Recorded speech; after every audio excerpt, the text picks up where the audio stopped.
You know, he says you have to stop and spend that time in silence. You know, so often we get so wrapped up into what we're doing in our day-to-day activities, and even after we retire, we find that there's so many things that will press on our time that we must make sure that we spend the time to be silent in God's presence. It's the same Hebrew term that's found in Leviticus 10:3 that was referring to Aaron after the death of his sons. That he had to take that difficult situation of losing his two sons and going quietly before God. Because I'm quite sure he was asking the question, Lord, why you had to take my boys? Yes, Lord. Couldn't we do this another way? But in those times when we struggle, we can't look for answers in other places, in other faces. We got to go to the source. We have to silently come before God and wait to hear from him. You know, so you know, as we are moving toward old age, and all of us are headed there, you know, the thing that we have to do, that we have to put in our routine, is to daily wait silently in God's presence.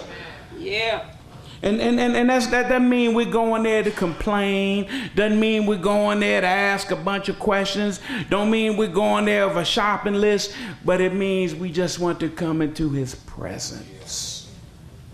David says that God is my expectation. So I wait silently. Yes, Lord. Second thing, after we have learned to wait silently, we have to learn to cling to something that does not change. You know, change is always something that we like. We like to change clothes, change cars, change houses, but there's some things you need to know that you know going to be there that will never change. There's some things that you need to know that no matter what, it's going to be the same. There's some things that you need to know that when the world gets chaotic, when people get spastic, when things go up and down, that there's something that you can hold on to. And David said that God is my rock. You know, he didn't say God's my friend, God's my buddy. You know, God is no, he said God is my rock. That rock's not going nowhere. Not only is he the rock, he is the rock of my salvation. I know that whatever happens, he is my defense, and I will not be moved because I stand on a rock. No matter what comes against me, no matter what happens, no matter who comes against me, no matter how people change, you know. But God is constant. Yes, he is. I mean, people come and go.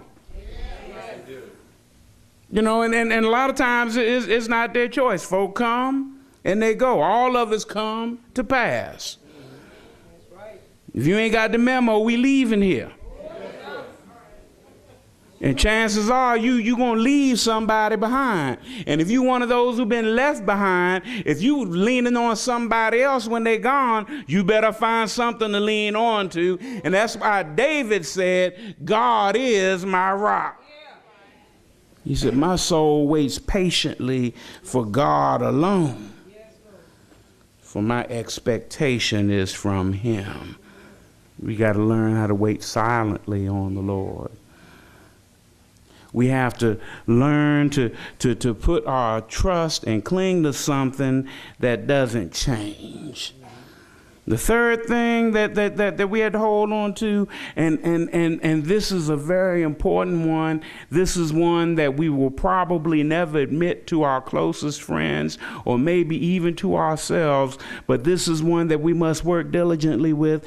Don't be shaken in your faith. Some folks will lose a loved one and they question everything and everybody. If God loved me, why did they take fill in the blank? If God loved me, why did he take Big Mama? Big Mama didn't come here to stay. All of us got to go. All of us got to leave here.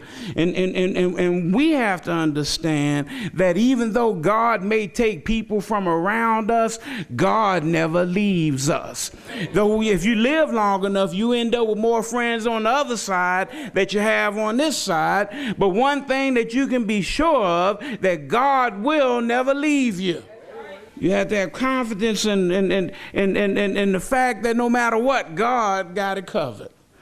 You know, it was interesting as I visited with my mother, and a few of her friends called and wished her a happy birthday. And as we talked, she shared with me about so many of her friends who had gone on before.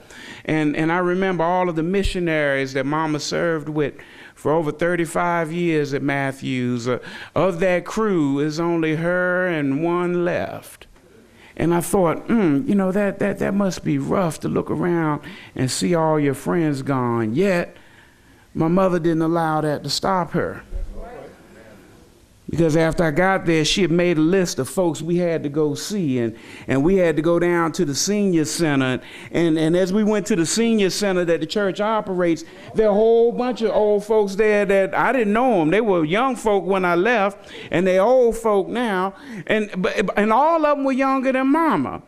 And I remember what she told me one time when I had called home, and she had, that week, you know, the death angel was busy. About 5 or 6 of her good friends had gone on that week.